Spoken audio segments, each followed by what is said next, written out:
I've got many questions. I didn't want to take over from the incredibly handsome guy in the room, but many questions. One is, I really liked what you said in Abu Dhabi. I've been reading about your various speeches around the world. That seemed the most important, about it being regulated like atomic energy.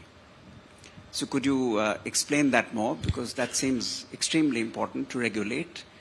Harare has been making negative remarks or cautions about AI. Mainly what I've understood, he says, think of AI in the worst politician that you have in mind. He obviously meant, without naming, the typical warring dictators. The next question is, are you able to share what you had a conversation with the Prime Minister? And coming to human aspects, I had the great opportunity of also meeting Kurzweil at Google. And the most incredible thing he said, and it stayed with me, please explain that. I met him 8 years ago, and even then he said, we're able, through AI, to make classical music equal or better than the greatest masters. The frontier will be when we make AI or robots capable of love. He was very serious about this. And I haven't read much about this, as if it was his own personal passion. Has this aspect of humanity, which I hope competes with intelligence as an aspect of man, progressed? That AI will make something like a robot capable of greater love than man and dog, man and wife, father and son. Is that progressing? So on the IAEA, yeah, basically we think, and we're not sure if this is the best answer, we're kind of contributing one idea of many good ones to the global conversation. In the same way that we say, nuclear materials provide some real danger, some real benefits, but they affect all of us, they affect the globe.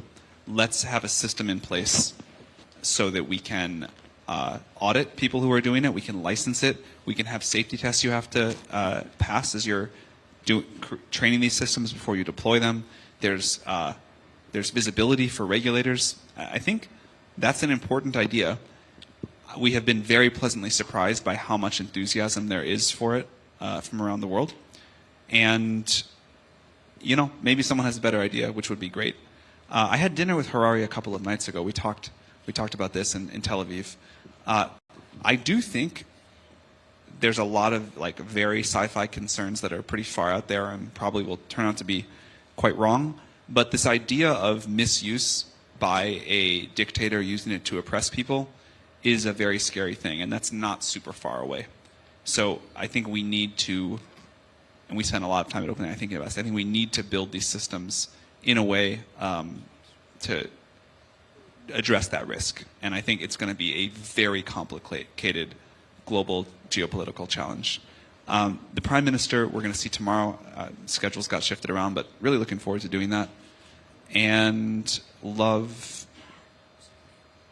I hope that we don't all fall in love with robots. That would be deeply depressing. What I hope happens is we are all the best versions of ourselves. We all can figure out how to be better. These systems can help us as coaches, as maybe therapists in the future, as sort of guides and assistants, and make us more present for each other and treat each other better. And I really believe that can happen.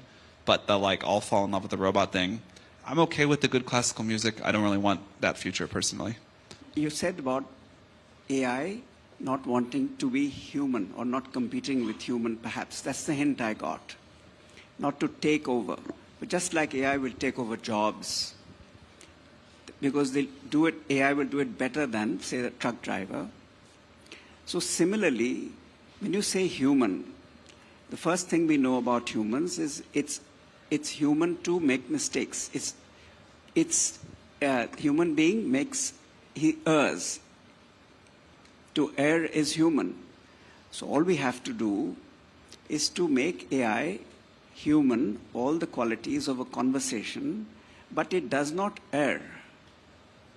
So we have always told our beloved, mother, wife, daughter, I love you. But, just this one aspect of you, it really riles me. It's difficult to believe that everybody in the room hasn't said that to a beloved. So this AI robot will displace your most beloved person by having a much better conversation with you without error. And what you find irksome about the lover, you can program it to not make that mistake, and therefore you will get the perfect lover. Do you want that? No. It's in technology, I'm a neophyte. I haven't been the first mover. I'm a late follower. So that's how it'll go. Look, first of all, I think this question of whether AI is a tool or a creature is something that really confuses people. And it confused me for a while too. But I now think we are very much building a tool and not a creature. And I'm very happy about that. And I think we should and will continue in that direction. On the question of mistakes and errors, I believe that creativity, and certainly the creation of new knowledge, is very difficult / maybe impossible without the ability to make errors and come up with bad ideas. And so if you made a system that was certain to never tell you, to never say something that it wasn't absolutely sure was a fact, I think you would lose some creativity in that process. And I think one of the reasons that people don't like ChatGPT is because it hallucinates and makes stuff up. But one of the reasons they do like it is because it can be creative. And what we want is a system that can be creative when you want, which means, sometimes being wrong or saying something you're not sure about or experimenting with a new idea. And then when you want accuracy, you get accuracy. So I think there's something there.